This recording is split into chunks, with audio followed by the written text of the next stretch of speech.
Portanto, visto que temos este ministério pela misericórdia que nos foi dada, não desanimamos.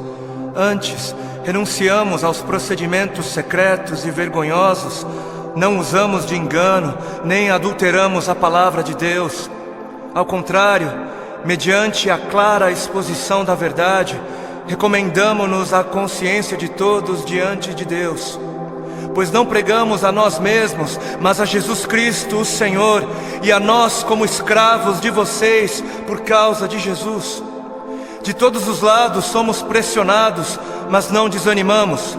Ficamos perplexos, mas não desesperados. Somos perseguidos, mas não abandonados. Abatidos, mas não destruídos.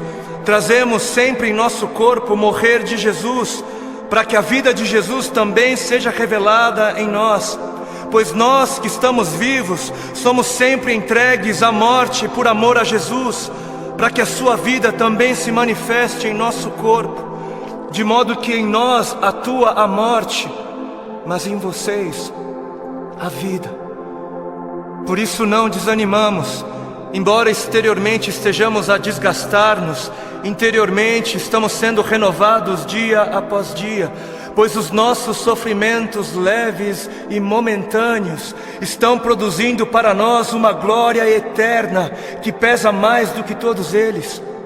Assim, fixamos os olhos não naquilo que se vê, mas no que não se vê, pois o que se vê é transitório, é passageiro, mas o que não se vê é eterno.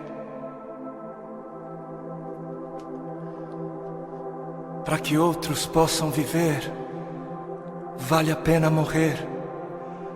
E nas palavras de 2 Coríntios capítulo 4 que nós acabamos de ler, para que outros possam viver, não apenas vale a pena morrer, como deve-se morrer. Deve-se. Para que outros possam viver, deve-se. É necessário morrer. É necessário morrer para que haja vida, trazendo sempre em nosso corpo o morrer de Jesus, para que a vida de Jesus também seja revelada em nosso corpo. Assim como a semente que não morre não germina, assim como a semente que não morre é incapaz de gerar frutos, aquele que não morre é incapaz de gerar vida, é incapaz. Não fosse o sangue do Cordeiro, não fosse o sangue de todos os mártires que vieram antes de nós, não fossem aqueles que vivem como se não pertencessem a este mundo, não seríamos conhecedores das boas novas da vida, não seríamos. Mas se as coisas são assim, se isso é verdade, se isso reflete a realidade, se o Senhor teve toda a intenção de dizer exatamente o que Ele disse, por que é então que não morremos? Por que é então que o mundo está cansado de ver uma igreja que deveria carregar a mensagem da morte, mas não carrega? Não carrega. E não carrega porque ela mesma recusa-se a morrer. Se a ordem é essa, por que é então que não vemos mais vidas sendo geradas? Nações sendo alcançadas em meio à voluntária entrega da vida por parte daqueles que se dizem cristãos? Por quê? Por quê? Porque existe algo de muito errado em nosso meio. Existe algo de muito errado em meio àquilo que chamamos de Evangelho do Reino de Deus. Evangelho do Reino de Deus. Não o Evangelho do Reino dos homens para os homens. Não o Evangelho do Reino desta terra para esta terra. Não o Evangelho do seu reino para você mesmo, para o seu próprio benefício. Mas o Evangelho do Reino de Deus para o benefício de Deus. E o povo, por falta de líderes que preguem o que o povo precisa ouvir e não o que o povo quer ouvir, o povo está adorando outros bezerros de ouro. E o grande bezerro de ouro dos nossos dias é a bênção. O grande bezerro de ouro dos nossos dias é a vitória, é a conquista, é o bezerro da prosperidade, é a saúde, é o meu bem-estar, é o meu conforto, é a minha necessidade, é o meu reino, é a minha vida. 7 passos para alcançar a bênção aqui, 40 dias de jejum da vitória ali, 12 maneiras para ser próspero um pouco mais adiante, e 318 formas para você fazer com que Deus faça aquilo que você quer que Ele faça. Não importa se Ele queira fazer ou não, porque afinal o modelo de Jesus, não seja feita a minha vontade, mas a sua, serve para Jesus, serve para o Filho de Deus, não serve para mim, não serve para a igreja. Quantos já foram a alguma campanha que dizia: campanha do negue-se a si mesmo, campanha dos 3 passos para morrer, ou a campanha das 7 maneiras de amar ao seu próximo como a si mesmo, campanha de 40 dias de jejum para que eu possa carregar a minha cruz? Não, nunca foi. Por que não? Ora, porque não é isso que é importante. Não é isso. Porque o importante é eu ter o carro do ano.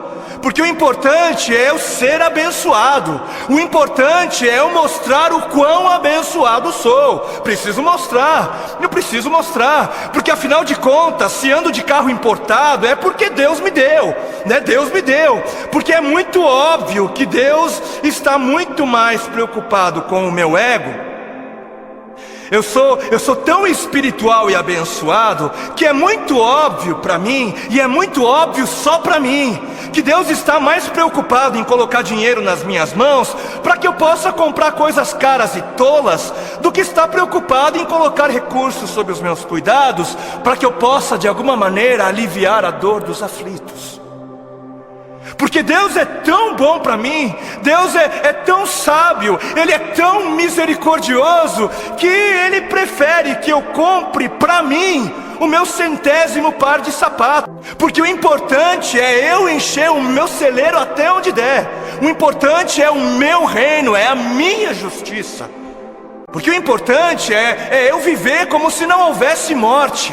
E Deus que me livre de pensar em morte. Que está escrito na palavra de Deus em Marcos, no capítulo 8 e Mateus 16. Então Jesus começou a ensinar-lhes que era necessário que o Filho do Homem sofresse muitas coisas e fosse rejeitado pelos líderes religiosos, pelos chefes dos sacerdotes e pelos mestres da lei, fosse morto e 3 dias depois ressuscitasse. Ele falou claramente a esse respeito. Então Pedro, chamando-o à parte, começou a repreendê-lo. Vejam como desde o início a igreja se escandalizou com a mensagem da morte. Jesus, porém, voltou-se, olhou para os seus discípulos e repreendeu Pedro, dizendo: arreda, Satanás, você não pensa nas coisas de Deus, mas nas coisas dos homens. Você não está de olho no reino de Deus, mas está de olho no reino dos homens. Então ele chamou a multidão e os discípulos e disse: se alguém quer vir após mim, negue-se a si mesmo, tome a sua cruz e siga-me. Se quiser, se alguém quiser.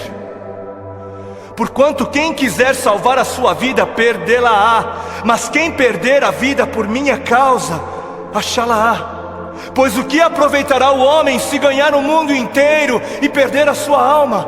Ou o que dará o homem em troca da sua alma? Quem fizer de tudo para garantir a sua vida neste mundo, não merecerá a vida no outro. E quem fizer de tudo para garantir a sua vida no outro mundo, perderá a sua vida neste. Perderá o controle da sua vida neste mundo. Quem viver de olho nos tesouros deste mundo, receberá somente aquilo que este mundo é capaz de dar. Mas quem viver com os olhos fixos no tesouro eterno, este receberá, este haverá de receber aquilo que a eternidade tem para dar.